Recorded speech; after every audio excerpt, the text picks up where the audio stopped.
Assalamualaikum semuanya. Semoga kalian semua dalam keadaan sehat dan dilancarkan rezekinya. Amin ya robbal alamin. Dikisahkan suatu hari Baginda Raja perintahkan semua menterinya untuk berkumpul di istana. Setelah semua menterinya berkumpul, Baginda Raja lalu menyampaikan maksudnya. Kalian semua saya undang ke sini karena ada beberapa hal yang ingin saya sampaikan. Yang pertama, saya ucapkan terima kasih kepada kalian karena selama ini kalian telah bekerja keras ikut membantu mengurus negeri yang kita cintai ini. Yang kedua, hari ini adalah hari jadi negeri kita. Jadi sebagai rasa terima kasihku, kalian semua akan mendapatkan hadiah, kata Baginda Raja menjelaskan. Mendengar hal itu, para menteri istana bersorak kegirangan. Terima kasih Paduka yang mulia, kata salah satu menteri.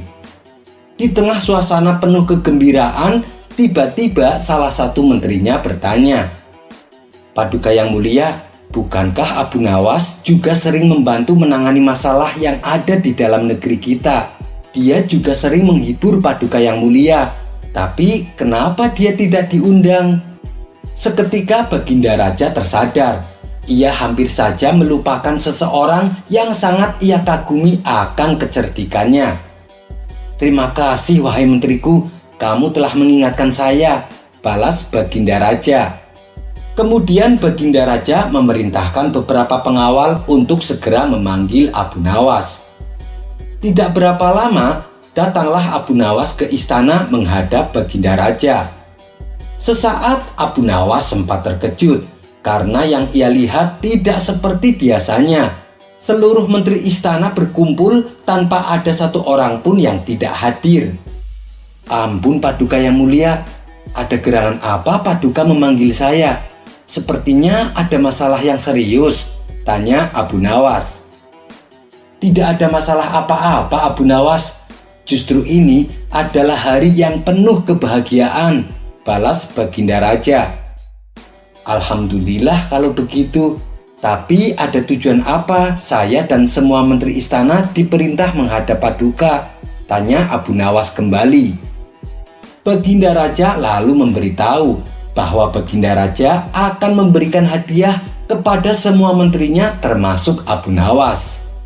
Hadiah yang akan dibagikan tersebut sebagai wujud terima kasih Baginda Raja kepada orang-orang yang telah berjasa ikut andil mengurus negeri dan rakyatnya.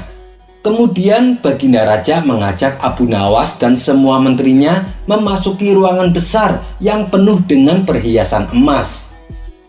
Saat ini kuhadiahkan kepada kalian sebuah kebebasan sampai waktu yang telah aku tentukan.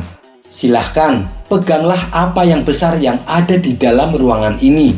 Dan apa yang berhasil kalian pegang akan menjadi milik kalian, teriak Baginda Raja. Spontan para menteri berhamburan mencari sesuatu yang mereka senangi. Masing-masing berebutan untuk menyentuh perhiasan yang paling besar agar bisa menjadi miliknya. Sedangkan Abu Nawas sendiri hanya terdiam. Ia sama sekali tidak ikut memperebutkan hadiah. Ia tetap berdiri di samping Baginda Raja. Melihat hal itu, Baginda Raja menjadi heran. Hei Abu Nawas, kenapa kamu diam saja? Kamu tidak butuh hadiah emas? Tanya Baginda Raja. Ditanya seperti itu, Abu Nawas justru cengengesan sambil terus menatap Baginda Raja. Tanpa diduga, dari belakang Abu Nawas memeluk Baginda Raja sangat erat. Hei Abu Nawas, apa-apaan ini? Apa yang kamu lakukan? Teriak Baginda Raja kesakitan. Baginda Raja berusaha berontak. Namun Abu Nawas semakin erat memeluknya, hingga Baginda Raja pun tak berdaya melakukan sesuatu. Abu Nawas, kamu sudah gila ya? Lepaskan Abu Nawas, teriak Baginda Raja. Kali ini Baginda Raja berontak sekuat tenaga, dan akhirnya Abu Nawas pun terpental jatuh. Ketika Abu Nawas hendak berdiri dan beranjak, Baginda Raja mengumumkan bahwa waktu yang ditentukan telah habis. Dari seluruh menteri, terlihat masing-masing memegang beberapa perhiasan emas yang berhasil mereka dapatkan. Emas yang ada di tangan kalian sepenuhnya adalah milik kalian. Silahkan dibawa pulang, kata Baginda Raja. Maka satu persatu para menterinya mohon diri pamit pulang. Begitu juga dengan Abu Nawas. Ia mohon pamit kepada Baginda Raja. "Tunggu Abu Nawas, jangan pulang dulu. Aku masih ada urusan sama kamu," ucap Baginda Raja. Baginda Raja lalu menanyakan kepada Abu Nawas perihal tingkah anehnya yang tiba-tiba memeluk dirinya. "Maaf Paduka yang mulia, semua menteri Paduka adalah orang-orang bodoh. Mereka lebih memilih beberapa harta Paduka. Padahal jika mereka memilih Paduka, niscaya mereka akan memiliki semua harta itu. Aku melihat semua harta Paduka sangat aku sukai. Hingga rasanya sayang sekali jika aku hanya memilih salah satunya. Maka aku memeluk Paduka yang mulia agar Paduka menjadi milikku dan aku bisa memiliki semuanya," kata Abu Nawas menjelaskan. "Maksudmu bagaimana Abu Nawas?" tanya Baginda Raja kebingungan. "Begini Paduka yang mulia, kebanyakan manusia bodoh di dunia ini lebih memilih harta dunia ketimbang pemilik sejatinya, yaitu Allah. Banyak manusia berlomba-lomba hanya untuk mendapatkan sebagian kecilnya saja. Padahal kalau dia mau memilih dan memiliki Allah, niscaya bukan hanya semua yang ada di muka bumi ini yang akan menjadi miliknya, melainkan Allah pun akan menjadi miliknya. Dan jika Allah telah menjadi miliknya, semuanya akan ia dapatkan. Itulah alasannya kenapa aku memeluk Paduka. Dengan begitu aku telah memiliki Paduka. Jadi semua yang Paduka miliki kini menjadi milikku juga, termasuk istana dan harta seisinya," ujar Abu Nawas cengengesan. "Kamu memang cerdik Abu Nawas," puji Baginda Raja. Maka sebagai hadiahnya kepada Abu Nawas, Baginda Raja mempersilahkan untuk memilih sendiri hadiahnya dan mempersilahkan Abu Nawas mengambil hadiah sebanyak yang ia inginkan. Akhirnya tanpa bersusah payah, Abu Nawas bisa mendapatkan hadiah emas yang lebih banyak daripada menteri istana. Kisah selanjutnya. Dikisahkan, Abu Nawas mempunyai keledai yang sangat penurut. Kemanapun Abu Nawas pergi, ia selalu mengajak serta keledainya. Banyak warga yang mengagumi keledai milik Abu Nawas. Bahkan ada beberapa orang yang menawar dengan harga tinggi, namun Abu Nawas menolaknya. Suatu kali saat Abu Nawas berkeliling kampung bersama keledainya, ia dibuntuti oleh 2 orang pencuri. Kedua pencuri ini ingin mengincar keledainya Abu Nawas. Saat azan zuhur berkumandang, Abu Nawas pun berhenti sejenak di sebuah masjid untuk menunaikan sholat. Ia lalu mencari sebuah pohon untuk mengikat keledainya. Abu Nawas tak menyadari bahwa ada 2 orang pencuri yang selalu mengikutinya. "Kau tunggulah di sini, aku akan ke masjid dahulu," ujar Abu Nawas kepada keledainya. Ketika Abu Nawas pergi masuk ke dalam masjid, 2 orang pencuri ini segera mendekati keledai milik Abu Nawas. "Kita kelabui saja Abu Nawas, bawalah keledai ini pulang dan aku akan berpura-pura jadi keledainya," ucap salah satu pencuri. Kemudian salah satu pencuri membawa pergi keledai milik Abu Nawas. Sementara itu, satu pencurinya berpura-pura menjadi keledai. Ia mengikatkan tali keledai tersebut ke lehernya sendiri agar Abu Nawas percaya bahwa keledainya telah berubah menjadi manusia. Usai menunaikan sholat, Abu Nawas kembali mendatangi keledainya. Alangkah terkejutnya Abu Nawas saat mendapati keledainya berubah menjadi manusia. "Apakah kau keledaiku?" tanya Abu Nawas heran. "Iya, aku adalah keledaimu. Selama ini aku dikutuk menjadi seekor keledai, tapi berkat kebaikan hatimu, aku kembali menjadi manusia," jawab si pencuri. Abu Nawas tak mau percaya begitu saja, sebab ia mendapatkan banyak kejanggalan. Mana mungkin keledai bisa jadi manusia? Dia pasti mau mengelabui aku, pikir Abu Nawas. Tapi Abu Nawas tak mau kalah. Ia mendapatkan ide untuk membuat si pencuri kapok. "Baiklah, sekarang antarkan aku ke rumah Tuan Hakim. Aku ada janji bertemu dengannya," perintah Abu Nawas. Abu Nawas lalu naik di atas punggung si pencuri dan menyuruhnya berjalan dengan merangkak seperti keledai. Pencuri itu menyesal kenapa ia menyamar sebagai keledai. Harusnya tadi ia kabur saja dengan temannya. Kini ia pun terikat seperti seekor keledai. Bahkan saat Abu Nawas menungganginya, banyak orang yang bertanya tentangnya. "Hei Abu Nawas, mana keledaimu yang penurut?" tanya orang-orang di setiap jalanan kota. "Dia ini keledaiku, dia telah menjadi manusia karena kebaikan hatiku," jawab Abu Nawas. Betapa malunya si pencuri karena dia menjadi tontonan warga di setiap jalan. Sementara untuk sampai ke rumah Tuan Hakim butuh waktu yang cukup lama. Hal itu membuat pencuri yang menyamar keledai menjadi kelelahan. Bahkan lihatlah kaki dan tangan si pencuri itu memerah seperti melepuh. Terang saja sebab ia berjalan seperti seekor keledai. Akhirnya sampailah Abu Nawas di rumah Tuan Hakim dengan menaiki punggung si pencuri. Melihat hal itu, Tuan Hakim terkejut bukan main. Bahkan ia sampai memarahi Abu Nawas. "Hei Abu Nawas, kau kejam sekali. Kau kesini menunggang manusia," ujar Tuan Hakim. Abu Nawas lalu mendekati Tuan Hakim dan menceritakan semuanya, termasuk tentang keledainya yang berubah menjadi manusia. "Tuan Hakim, dia itu seorang pencuri yang mencoba mengelabui saya. Makanya saya ingin memberi dia pelajaran," bisik Abu Nawas kepada Tuan Hakim. "Oh, jadi begitu ceritanya.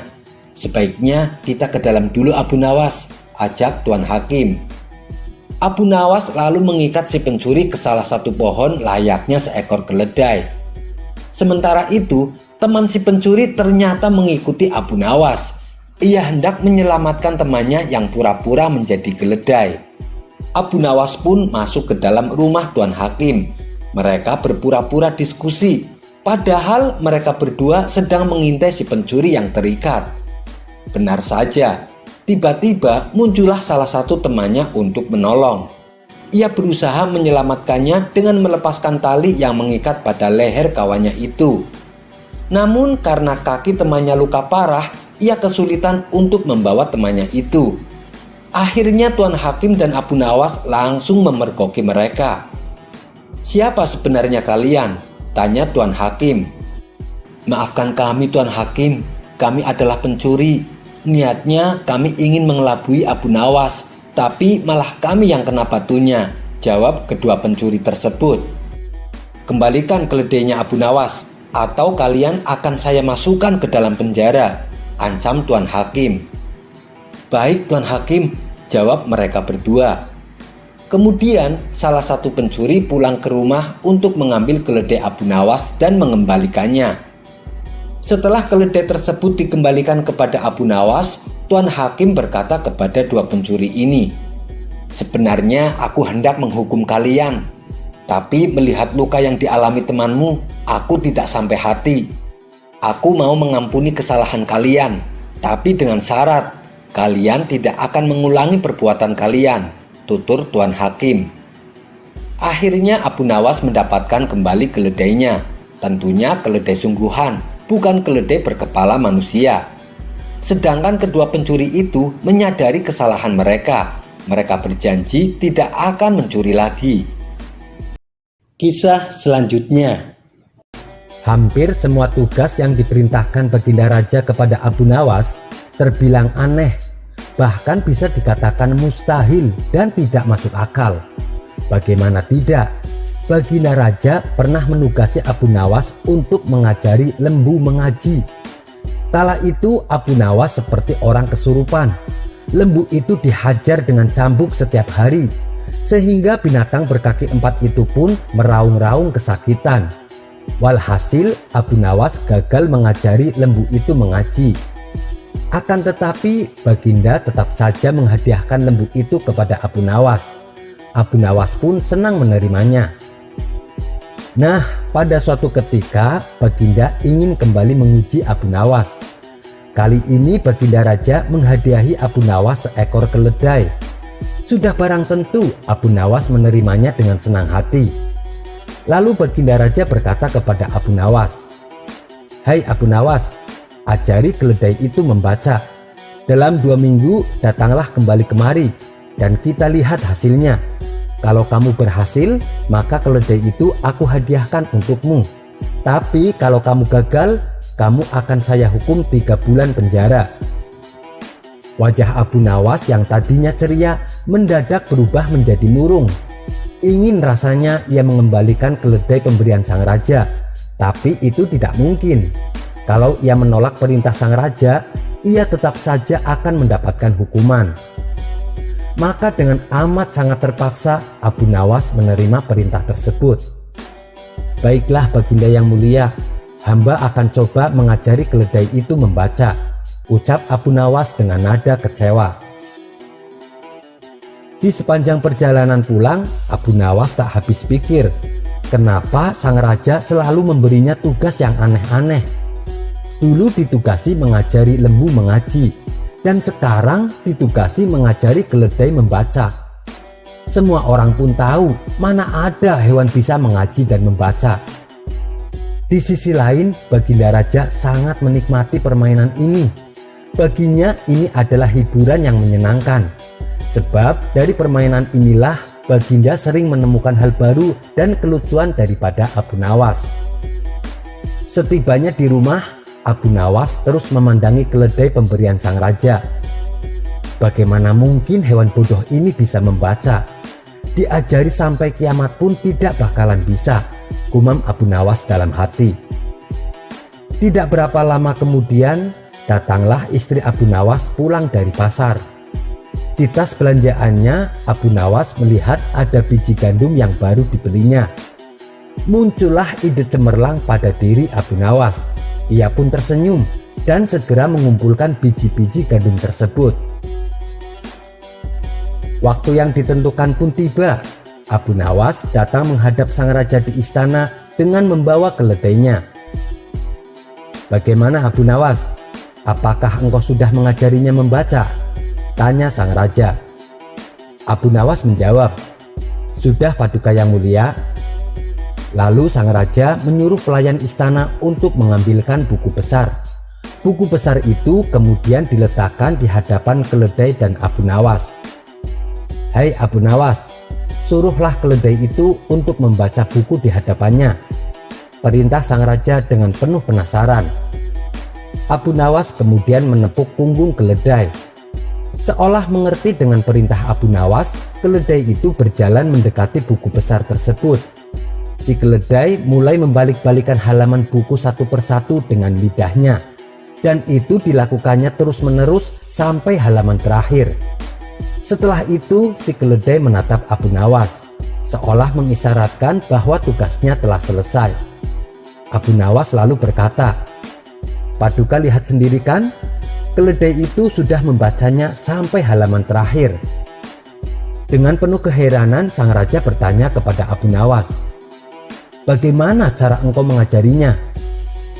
Abu Nawas menjawab, "Ketika di rumah, saya siapkan beberapa lembaran besar mirip buku, dan saya siapkan biji-biji gandum di dalamnya.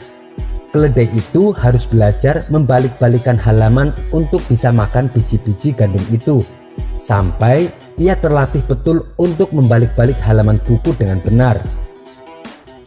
Sang raja kembali bertanya, "Tapi bukankah keledai itu tidak tahu apa yang dilihatnya?" Abu Nawas menjawab, "Memang demikianlah cara keledai membaca, hanya membalik-balikan halaman tanpa mengerti isinya. Kalau kita membuka-buka buku tanpa mengerti isinya, maka kita disebut setolol keledai, bukan?" Sang raja pun tertawa dengan kecerdikan Abu Nawas. "Kamu memang pintar Abu Nawas. Silahkan bawa pulang kembali keledaimu, dan ini saya kasih tambahan hadiah untukmu sekantong uang dirham," ucap sang raja dengan nada puas. Kisah selanjutnya. Yang namanya hidup bertetangga, pastilah Ada tetangga yang suka dengan kita, ada pula yang tidak. Begitu juga dengan yang dialami Abu Nawas. Meskipun dikenal suka menolong, tapi ada saja tetangga yang tidak suka. Sebut saja namanya Abu Jahil. Entah kenapa, ia sangat membenci Abu Nawas. Si Abu Jahil ini selalu mencari celah untuk memfitnah Abu Nawas. Akan tetapi usahanya selalu gagal. Tentu saja hal ini membuat Abu Jahil semakin benci kepada Abu Nawas. Hingga pada suatu ketika Abu Jahil ini mempunyai rencana yang licik. Ia akan menjebak Abu Nawas supaya namanya menjadi buruk di mata masyarakat. Pada esok harinya Abu Jahil mulai mengatur strategi. Ia pergi ke pasar untuk membeli sandal, di mana sandal yang ia beli sama persis dengan kepunyaan Abu Nawas. Abu Jahil juga membayar orang suruhan untuk mengambil keledainya sendiri pada malam hari. Setelah malam tiba, Abu Jahil mulai menjalankan aksinya. Ia sengaja menaruh keledainya di depan rumah. Dan ia juga menaruh sandal yang sama persis dengan sandal Abu Nawas di halaman rumahnya. Tidak lama kemudian, datanglah orang bayaran Abu Jahil untuk mengambil keledai di depan rumahnya. Setelah orang bayarannya sudah benar-benar menghilang, Abu Jahil mendadak berteriak, "Maling! Maling! Keledai saya dicuri maling!" Teriak Abu Jahil pura-pura berlagak panik.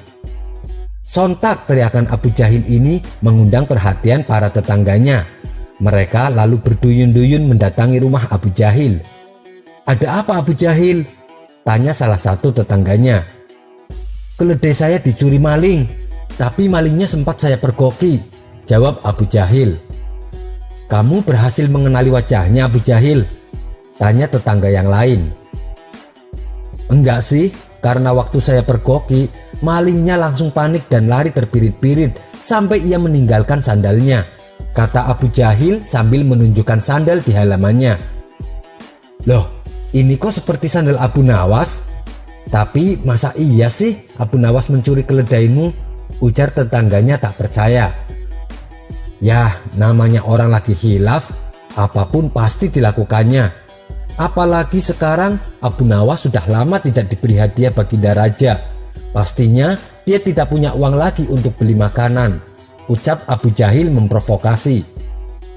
Akibat hasutan Abu Jahil ini, para warga mulai tersulut emosinya. Abu Nawas yang sedang asik tidur di rumahnya langsung dipaksa dan diarak warga menuju istana. "Ada apa ini? Apa yang kalian lakukan?" tanya Abu Nawas bingung. "Sudah, kamu diam saja. Kamu harus mempertanggungjawabkan perbuatanmu," bentak Abu Jahil. Dalam hati Abu Jahil berkata, "Kali ini aku berhasil menjebakmu Abu Nawas." Ia pun tersenyum jahat kepada Abu Nawas.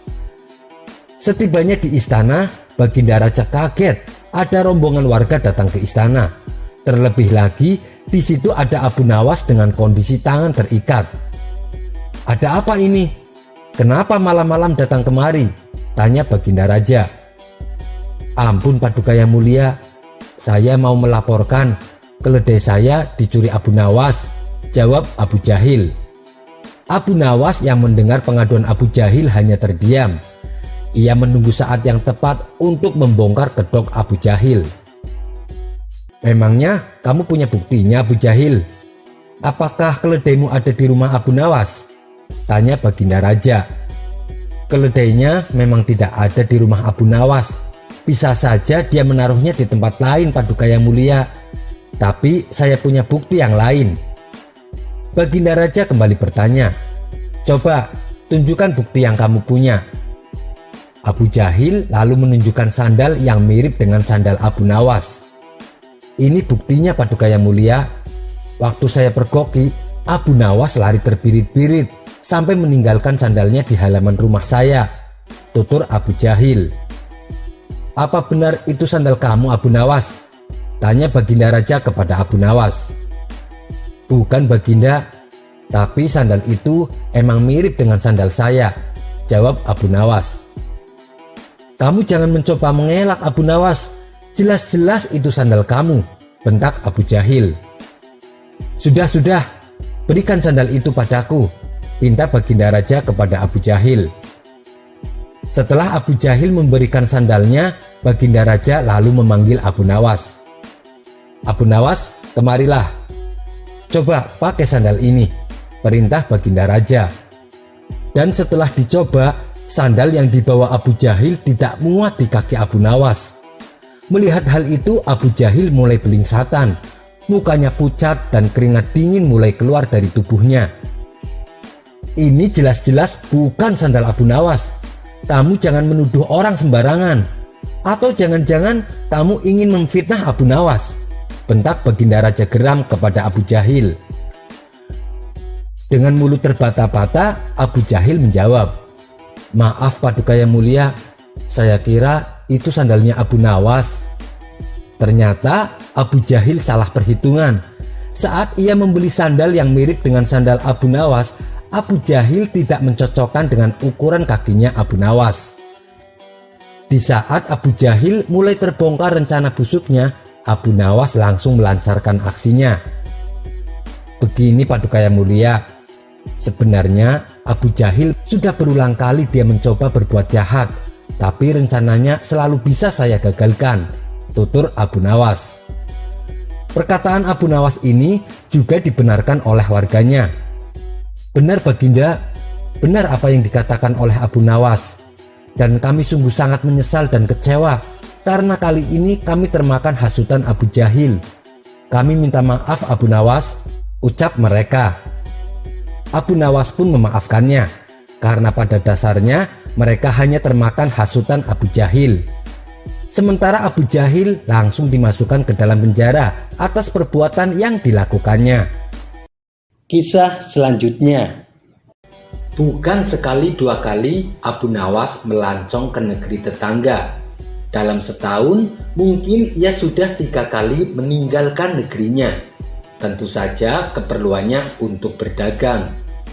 Suatu ketika Abu Nawas pergi ke suatu negeri, di mana negeri itu hiduplah seorang raja mempunyai istana megah yang dikelilingi danau. Meski hidupnya bergelimang kemewahan, sang raja merasakan kejenuhan. Hingga terbesitlah tanda tanya dalam hatinya.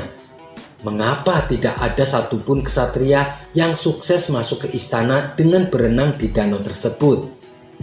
Karena penasaran, sang raja pun membuat sayembara untuk mencari orang yang mampu melakukannya. Seminggu berikutnya, sayembara pun dimulai. Semua rakyat dikumpulkan di depan danau, termasuk Abu Nawas yang kala itu sedang berada di negeri tersebut. Lalu di depan rakyat dan prajuritnya, sang raja berbicara lantang. "Wahai seluruh kesatria dan rakyatku, dengan ini saya mengumumkan, saya ingin mencari seorang lelaki yang tangguh di negeri ini. Jadi saya menantang kalian semua untuk berenang di danau ini menuju istanaku. Barang siapa yang berhasil, akan saya kabulkan apa saja permintaan kalian." Mendengar sayembara dari sang raja, semua orang pun kaget. Pasalnya, danau tersebut banyak dihuni oleh buaya-buaya besar dan ganas. Tentu saja mereka tidak ada yang berani. Tiba-tiba muncullah prajurit kesatria. Badannya tinggi dan besar. Dia adalah prajurit yang dikenal paling kuat. "Wahai Paduka Yang Mulia, izinkan hamba melakukan tugas ini," kata prajurit tersebut. "Silahkan wahai prajuritku," jawab sang raja. Semua orang penasaran ingin melihatnya, apalagi dengan Abu Nawas. "Nekat sekali orang itu, dia pasti tidak bakalan selamat," ucap Abu Nawas dalam hati. Tepat sekali dugaan Abu Nawas. Baru saja prajurit tersebut berenang sejauh 3 meter, ia langsung diserang buaya-buaya ganas. Akhirnya ia tewas mengenaskan. Dengan perasaan sedih dan kecewa, Baginda Raja berkata, "Peserta pertama saya nyatakan gagal. Masih adakah yang berani mencoba?" tanya sang raja. Spontan semua prajurit langsung mundur ketakutan. Mereka panik kalau sang raja sampai menunjuknya. "Kalian tidak usah takut, Aku tidak akan memaksa kalian untuk melakukan tugas ini, ujar sang raja. Tidak berapa lama kemudian, orang terkuat dan paling pemberani dari rakyat biasa maju ke depan menghadap Baginda Raja. "Apakah kamu yakin?" tanya sang raja. "Jangan khawatir Paduka, hamba adalah pawang buaya. Hamba pasti bisa berhasil," jawab orang tersebut. Sang raja langsung terlihat ceria. "Baiklah, silahkan terjun ke danau itu," titah sang raja. Orang itu melaksanakan perintah rajanya. Ia terjun ke danau yang penuh dengan buaya. Akan tetapi dia tetap saja mati. Ia memang tidak diserang oleh buaya, namun ia mati tenggelam karena tidak bisa berenang. Akhirnya semua orang yang ada di sana pun menjadi takut. Mereka ikut mundur bersama yang lain. "Waduh, tidak ada yang berani. Bagaimana negeri ini bisa menjadi kuat kalau kalian semua menjadi penakut?" kata sang raja kecewa. Tiba-tiba Abu Nawas langsung menceburkan diri ke dalam danau. Perbuatannya ini tentu membuat semua orang kaget dan cemas, termasuk sang raja tersebut. Abu Nawas terlihat berenang sekuat tenaga. Beberapa kali ia menghindar dari serangan buaya. "Luar biasa, ayo terus, teriak sang raja kegirangan. Yang lain pun turut menyemangati Abu Nawas. Sampai akhirnya Abu Nawas berhasil dan tiba di istana dengan selamat, tidak kurang suatu apapun. Sang raja segera menghampiri Abu Nawas. "Benar-benar mengagumkan, kamu hebat sekali. Tapi sepertinya kamu bukan orang negeri ini. Siapa namamu dan dari mana asalmu?" tanya Baginda Raja. Abu Nawas yang dalam keadaan basah kuyup dan gemetaran menjawab raja tersebut. "Nama saya Abu Nawas, saya dari negeri Baghdad," jawab Abu Nawas. "Baiklah, meskipun kamu bukan orang sini, tapi saya akan tetap menepati janjiku. Sekarang apa yang kau inginkan?" tanya Baginda Raja. "Saya ada satu permintaan," balas Abu Nawas. "Apa itu? Apakah kau ingin menikah dengan putriku?"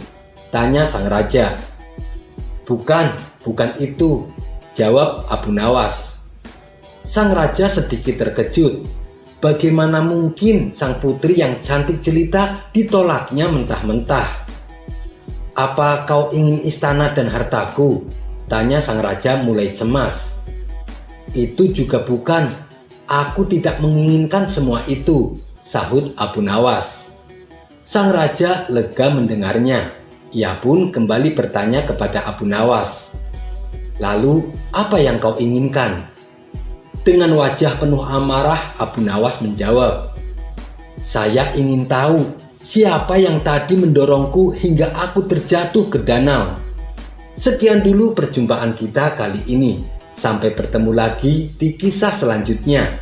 Terima kasih yang sudah subscribe dan setia menonton channel ini. Wassalamualaikum warahmatullahi wabarakatuh.